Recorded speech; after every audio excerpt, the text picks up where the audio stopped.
क्रियाकरण अपेक्षित कमी नमस्कार सहारा अपेक्षित कमन शुद्धाकरण से पालन क्रियाकर्म है प्रशंसा देवी से पालन से क्रियाकर्म अपे विषम अदा से वचन अभी अभी पालन नहीं अभी मेलो जीवित अभी मेलो जीवित है कहते हैं अभी पालन पर से ना स्वर्ग के करें आपने ना मिनिसा की नवीन लेती मिनिसा लोगों को कर दिया तेरा तमाम ये दर्द हुए ना वो सपसंपत्तुलिන් පිරුණු ස්ථානය දෙවියන් වහන්සේ ආදම් සහ ඒවා මවලා ඒතර මුලින් ලැබුවේ කොහොම සපසම්පත්තුලින් පිරුණු කිසි ප්‍රශ්නයක් නැහැ දෙවියන් වහන්සේත් එක්ක ගනුදෙනු කරමින් ඉන්න ලැබුණු ස්ථානය ඒතර ඉඳලා ඊළඟට මේ මනුෂ්‍ය පාපයට වැටුණත් එක්කම මනුෂ්‍යගේ පාපයට මනුෂ්‍ය පාපයට වැටීමේ ස්වභාවයත් එක්කම දෙවියන් වහන්සේ මනුෂ්‍යත් එක්ක සම්බන්ධ වෙන්න බැරි වුණා එතන ඉඳලා තමයි ප්‍රශ්න පටන් ගත්තේ කරදර රෝග සින්දේ පටන් ගත්තේ නමුත් ක්‍රිස්තුහාසයේ කුරුසපත්තිම කර්ම කොටගෙන නැවත නැගීම කර්ම කොටගෙන මේ සියලු දෙයින් දෙවියන් වහන්සේ මනුෂ්‍ය නිරාශ කරලා දැන් අපි ආත්මිකව දෙවියන් වහන්සේත් සමග සම්බන්ධතාවය පවත්වාගෙන යනවා ආත්මිකව දෙවියන් වහන්සේත් එක්ක සම්බන්ධතාවය පවත්වාගෙන යන අතරතුර මේ ලෝක ජීවිතයකට අපිට දීලා තියෙනවා මේ ලෝක ජීවිතේ අපිට යම් ප්‍රශ්න කරදර එනවා මේ ලෝක මොකද අපි මේ ලෝකේ සාමාන්‍ය මිනිස්සුත් එක්ක ගනුදෙනු කරන්නේ වැඩ කටයුතු කරගෙන යන්නේ. නමුත් මෙන්න මේකෙදි අපි මොහොම කල්පනාකාරී වෙන්න ඕනේ. අපි මෙන්න මේ කාරණා ගැන අපි කිතුණු විදිහට කල්පනා කරන්න අවශ්‍යයි. විශේෂයෙන්ම දෙවියන් වහන්සේ අප තෝරාගත්තේ වෙන්කොට ගත්තා වූ જાතියක් විදිහට. වෙන්කොට ගත්තා වූ මිනිස්සුන් විදිහට. වෙන් කරගත්තා වූ ඒක කියනවා උඹලා මෙතනින් එහාට දාසකමේ ආත්මනෝ පුත්‍රකමේ ආත්මය ලබනවා කියලා. දෙවියන් වහන්සේගේ දාසකමේ ආත්මය නේද පුත්‍රකමේ ආත්මය ලබලා තියෙන්නේ. දෙවියන් වහන්සේගේ පුත්‍රයලස අපි වෙන් කරලා අරගෙන තියෙනවා ස්වර්ගිකව. ආත්මිකව අපි වෙන් කරලා අරගෙන තියෙනවා. නමුත් අපි මේ ලෝකේ භෞතිකව ජීවත් වෙනවා එතුමන්ගේ නැවත පැමිණීම දක්වා. මෙන්න මේ කටයුත්ත අපි හරියට වෙන් කරලා ගන්න අවශ්‍යයි. ඇයි අපි සභාව වෙන්නේ? ඇයි අපි දෙවියන් වහන්සේ නමස්කාර කරන්නේ? ඇයි අපි දෙවියන් වහන්සේ අදහන්නේ? මේකයි ප්‍රශ්න කිහිපයක් අහනවා. අපේ ආඥා කළ යුත්තේ ඇයි? අප බයිබලයේ කිය යුත්තේ ඇයි? අප ඉරිදා සභාවට පැමිණිය යුත්තේ ඇයි? අපිට ආත්මික මඟ පෙන්වීම නිවැරදිව ලැබිය යුත්තේ ඇයි? සියලු දේ දෙවියන් වහන්සේ තුලින් ලැබිය යුත්තේ. මේ කාරණා ටික අපි පැහැදිලි කරගත යුතුයි. මෙන්න මේකට මූලික වෙන කාරණාවක් සුදු බයිබලයේ තුල කියනවා. යෝබ් පොතේ 6 පළවෙනි පරිච්ඡේදයේ 6 වෙනි පදයේ සිට 12 වෙනි පදයේ දක්වා අපි කියවමු.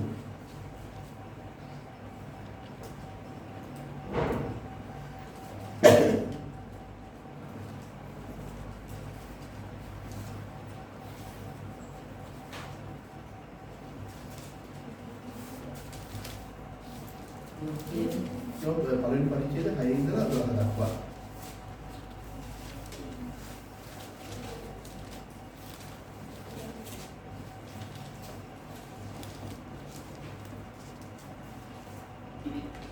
තවදෙක් දවසක දෙවියන් වහන්සේගේ පුත්‍රයා ස්වාමීන් වහන්සේ ඉදිරියේ පෙනී සිටින්නට ආකල්ලි සාතන්ද ඔවුන් අතරේ ආයේ.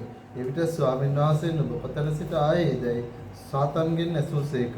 සාතන් ස්වාමීන් වහන්සේට උත්තර දෙමින් පොළවේ ගමන් කොට ඔබම ඇවිද ආවෙමි කීවේය. එවිට ස්වාමීන් වහන්සේ නුඹ මාගේ මේ කරු යෝබ් ගැන කල්පනා කළේද? ඔහු මෙන් නිර්දෝෂ වූ අවංක වූ දෙවියන් වහන්සේ කෙරෙහි බය ඇත්තා වූ නපුරෙන් වැළකී සිටින්නා වූ මිනිසෙක් පොළවේ නැතයි කීසේක. සාතන් ස්වාමීන් වහන්සේට උත්තර දෙමින් යෝබ් දෙවියන් වහන්සේ කෙරෙහි බයවන්නේ නිකමටද ඔබ වහන්සේ ඔහු වට කරත්, ඔහු ගෙදර වට කරත්, ඔහු ඇති සියල්ල වට කරත් හැම අතින් වැට බැඳ තිබෙනවා නොවේද? ඔබ ඔහුගේ අත්අඩට ආශිර්වාද කළසේක. ඔහුගේ සම්පත්ද දේශේ වර්ධනය වී තිබේ. නමුත් ඔබගේ අත දිගු කර ඔහුට ඇති සියල්ලට ගැසුවොත් ඔහු ඔබගේ ඉදිරියේ මුහුණ ඉදිරියේම ඔබ අත්හරිනවා ඇතැයි කීවේ.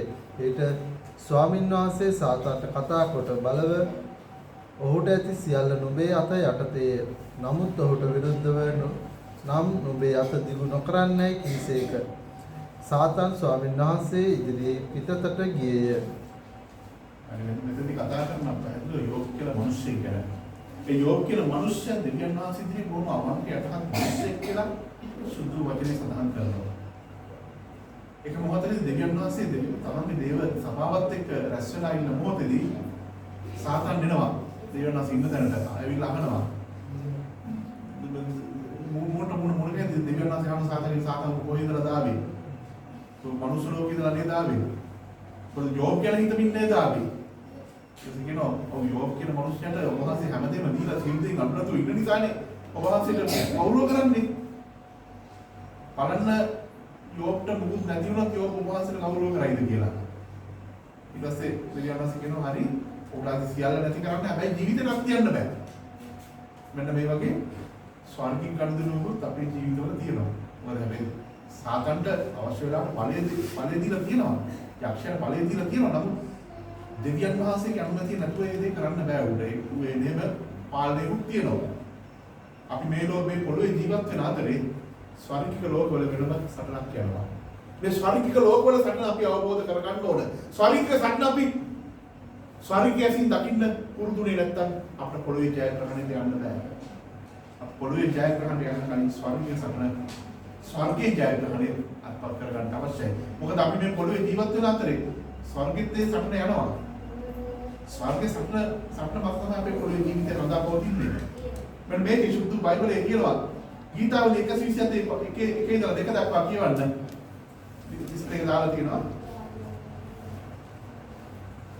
ස්වාමින්වහන්සේගේ ප්‍රසාදන සේක් නම් සාධන්නෝ නිෂ්ඵල වෙසිති. ස්වාමින්වහන්සේ නෝර ආරක්ෂා නොකරන සේක් නම් රැකවලා නිෂ්ඵලයේ අවදිව සිටි. මේ කියන ස්වාමින්වහන්සේගේ හදන්න නැත්නම් සාධන්නෝ නිෂ්ඵලව වෙසෙනවා කියලා කියනවා.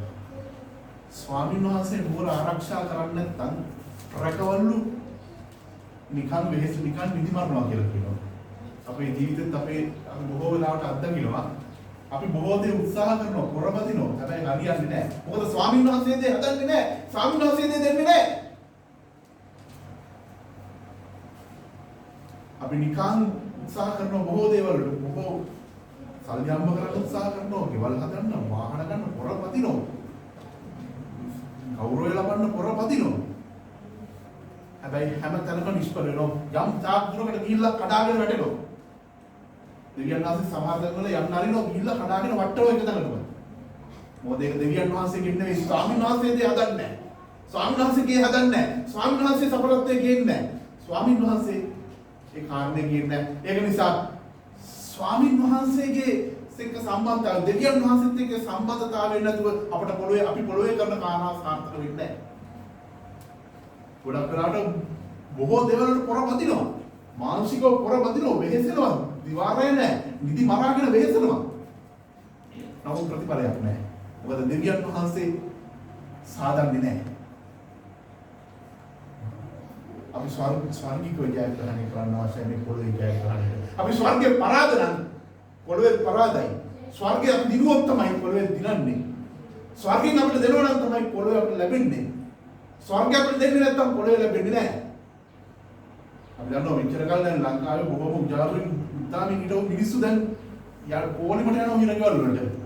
දෙවියන්වහන්සේගෙන් නෙමෙයි ලැබුණේ. වැටිලා වයස නැහින දෙයින කාලේ හොඳට සැප සම්පත් විඳින්න ඕන කාලේ යනවා හිරගෙදරට. දෙවියන් වහන්සේගෙන් නෙමෙයි ඒ වාගේ. දෙවියන් වහන්සේ දීපුවා නෙමෙයි ඒ. යන්න හරිනවා ගිහිල්ලා වට්ටනවා. ඒ නිසා අපි ස්වර්ගයේ අපි ඉස්සෙල්ලාම ජයග්‍රහණය ලබන්න ඕනේ. ඒ ස්වර්ගික ජයග්‍රහණය අපිට නැත්නම් මේ පොළොවේ අපිට ජයග්‍රහණය නැහැ. අපි මෙන්න මේ පදයක් කියවමු.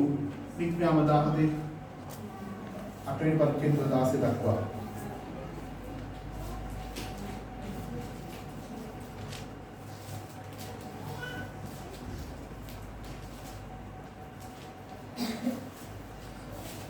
කල අමලෙක්වරු ප්‍රවිතිමි ඉස්රායල් සමග සටන් කළෝය. මෝසස් යසුවාට කතා කොට නුඹ අපට මිනිසුන් තෝරාගෙන පිටත්ව ගොස් අමලෙක්වරුන් සමග සටන් කරපන්න.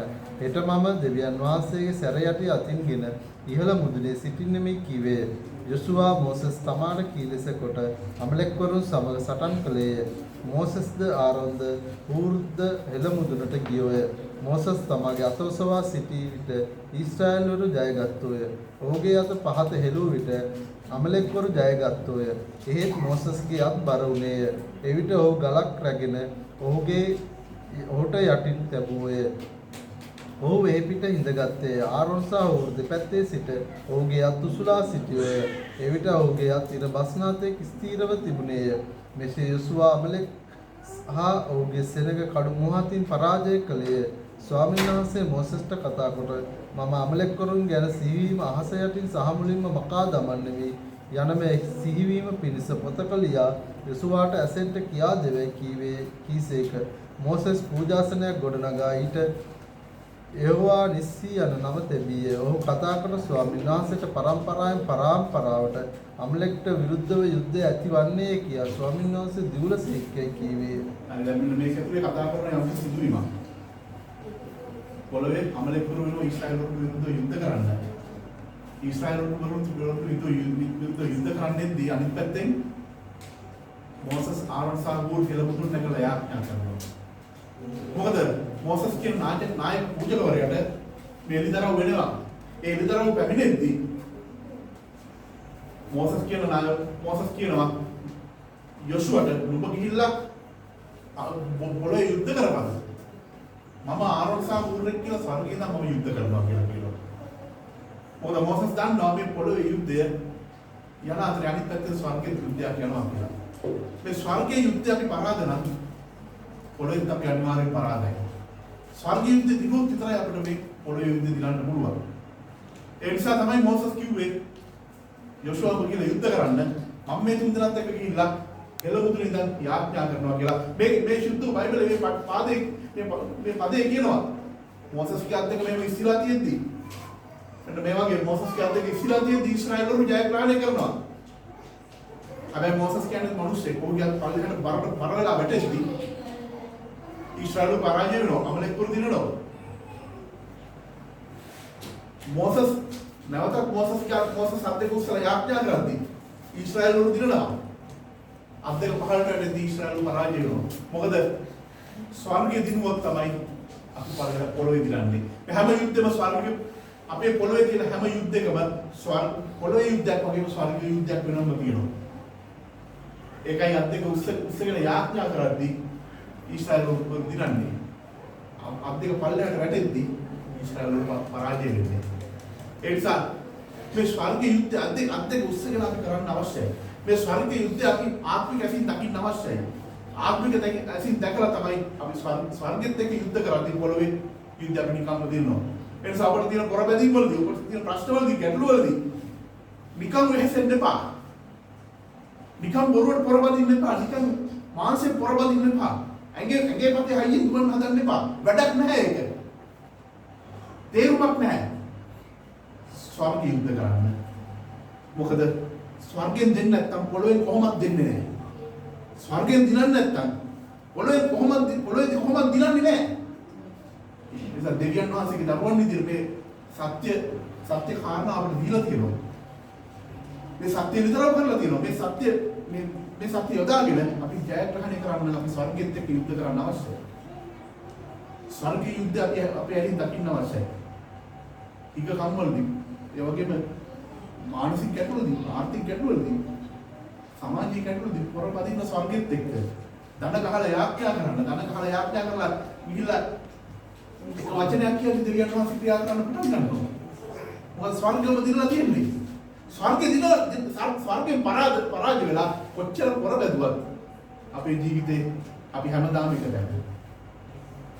ඒ නිසා මේ සියලු කාරණා අපි දෙවියන් වහන්සේ තුලින්ම ලබා ගන්න යුතුයි.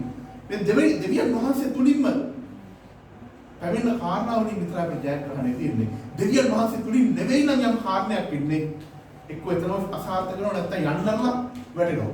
අපි දන්නවා සාවුල්ගේ කතාව ගත්තොත්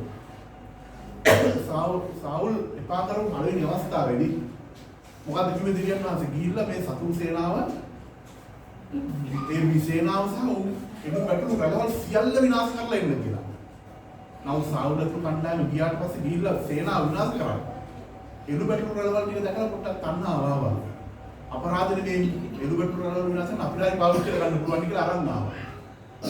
ස්වාමීන් වහන්සේ ඉදිරියේදී අනේ අපරාධනේ නැහැ. කිව්වොත් කිව්වම තමයි මේ වචනේම තමයි. දකුණට කොහොමදත් හැරෙන්න එපා කියලා කියන්නේ.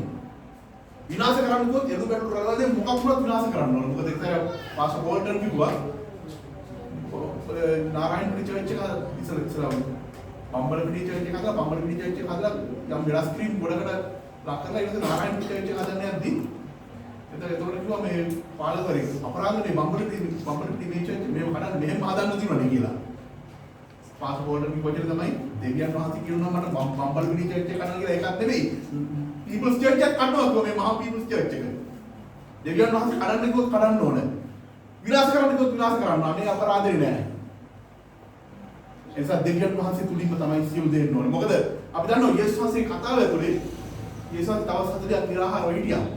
දවස් 40ක් නිරාහාරව ඉඳලා කියනවා කැලේකට ගෙනිච්ච කියලා. කැලේකට ගෙනිහිල්ලා පළවෙනි උපදෙස් තමයි දුන්නේ දැන් ඔබට බඩගිනි. යක්ෂයා දෙන්නේ මේ පළවෙනි උපදෙස් දැන් ඔබට බඩගිනි. මේ ඔයාලට බලය දෙනවා ගල් රොටි කරලා කන්න. යේසුස් වහන්සේට බඩගින්න දැනනවා ඒ වෙලාවේ.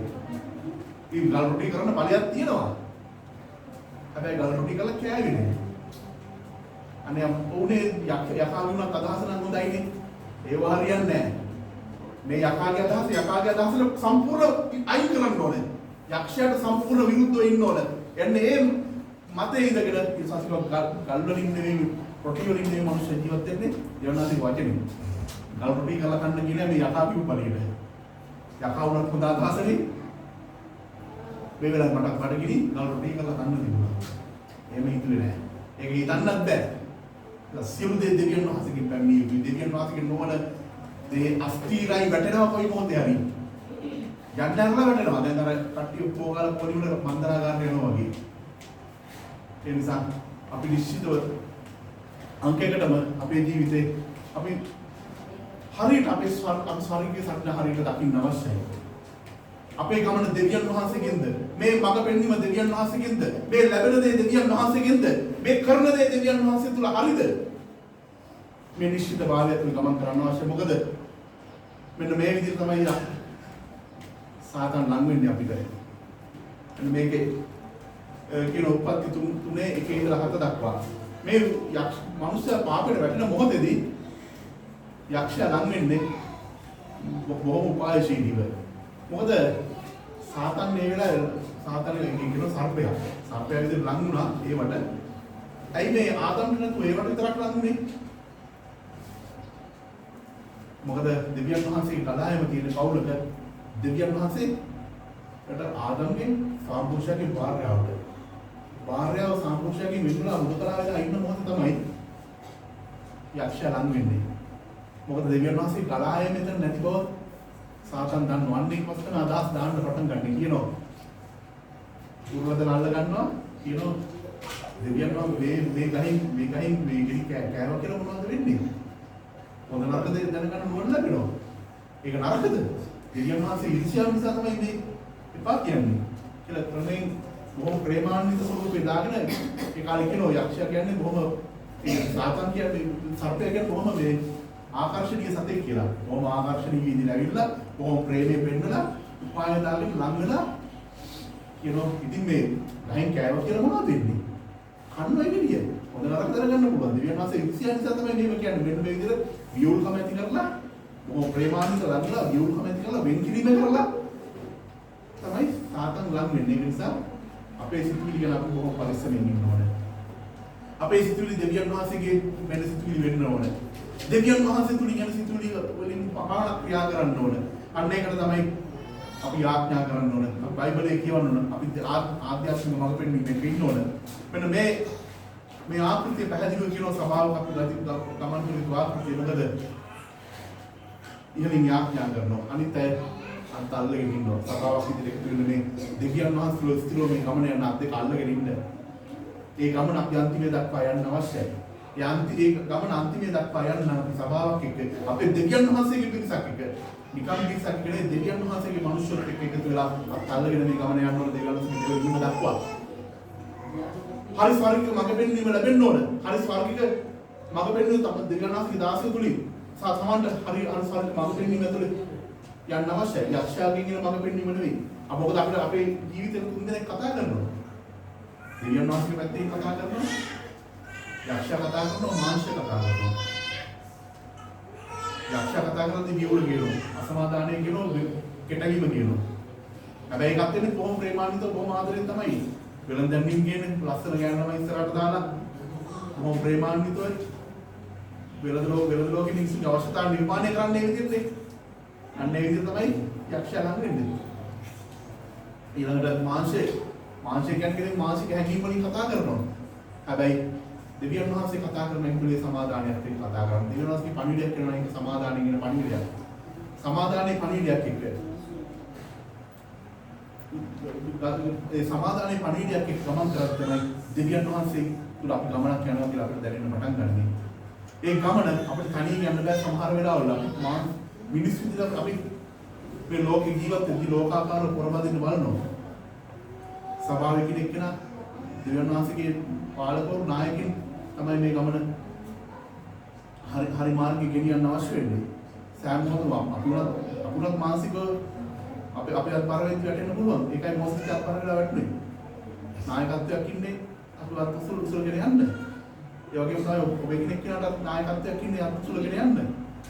මේ ගමන මොකද ස්වර්ගික සත්‍ය අවබෝධ කරගෙන ස්වර්ගික සත්‍යයේදී අපි හරියට ගැහුවේ නැත්තම් පොළොවේ අපි පරාද වෙනවා.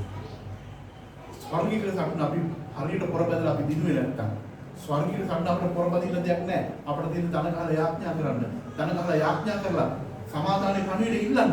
ඒ සමාදානයේ පණිවිඩය ඉල්ලගෙන අපි පොළොවේ ක්‍රියා කරේ නැත්තම් අපි කොච්චර පොරබැද්දත් අපි පරාදයි. සමාදානයේ පණිවිඩයත් එක්ක අපි පොළොවේ ඒ ගමන ගියොත් අපිට ලොකු වෙහසක් නැහැ. අපි කියන වචනයක් දැක්කද ඇති අපි ගන්න පියවරක් ඇති අපි ජයග්‍රහණයට යනවා. ඒ දෙවියන් වහන්සේ දෙන්නා වූ සඵලත්වයේ දෙවියන් වහන්සේ දෙන්නා වූ කීර්තිය දෙවියන් වහන්සේ දෙන්නා වූ සියලු දේ ස්ථාවරයි. ඒක වෙනස් වෙන්නේ නැහැ, ඒක නැති වෙන්නේ නැහැ. ඒක ජීවිතේම සදාකාල මේ පොළොවේ ජීවත් වෙන තාක් ඒ සදාකාල තියෙන දේවල් දෙවියන් වහන්සේ දෙනවා. දෙවියන් වහන්සේ දෙන බලය ස්ථිරයි. දෙවියන් වහන්සේ දෙන සඵලත්වය ස්ථිරයි. ඒක වැටෙන්නේ නැහැ. දෙවියන් වහන්සේ දෙන කීර්තිය ප්‍රශංසාව ඒක ස්ථිරයි. ඒක වැටෙන්නේ නැහැ. නමුත් වෙන මාර්ග වලින් එන්නා වූ දේවල් ඒක යම් ගමනක් කියලා දරස් කාල වැටෙනවා. ආයෙත් දෙන්නට වඩා පල්ලයට වෙන්න පටන් ගන්නවා. ඒ යක්ෂයන් උපායවල මෙහෙම තමයි මනුෂ්‍යයා තමන් විතර නම්වල තියාගන්න. අපෙන් මේක අවබෝධ කරගෙන දෙවියන් වහන්සේගේ සමාදානයේ පණිවිඩය පමණක් අපි අවබෝධ කරගෙන මේ ස්වර්ගික සම්න ජයග්‍රහණය කරන්න අපි ආයුතුයි. මොකද ස්වර්ගයේ සම්න දිනුවේ නැත්තම් පොළොවේ සම්න අපි අනිවාර්යෙන් පරාදයි. ඒ නිසා පොළොවේ යුද්ධ කරද්දී පොළොවේ අපේ ආර්ථිකයේ අපේ ආගමිකම් වෙනුවෙන් අපි සටන් කරද්දී ඉස්සරව ස්වර්ගයේ සටන් කරන්න. ස්වර්ගයත් එක්ක පොරබදින්න. ඊට පස්සේ පොළොවේ කාරණාවට ඇතුල් වෙන්න. හැබැයි ස්වර්ගයේ සටන කරද්දී නිවැරදි දෙවියන් වහන්සේගේ පණිවිඩය පමණක් ඒ ගමන පටන් ගන්න. දෙවියන් වහන්සේගේ හඬ පමණක් හරියට අවබෝධ කරගන්න. ඒක සමාදානයේ පණිවිඩය. ලකුණු වලින් ස්ථිර කරගෙන මේ ගමන යන්න අවශ්‍යයි. එතකොට තමයි අපේ ගමන නිවැරදි මාර්ගයක ගමන් කරා වෙන්නේ. ස්ථාවරය අපි ස්ථාවරයේ කොට නැගී ස්ථාපිත වෙන්නේ.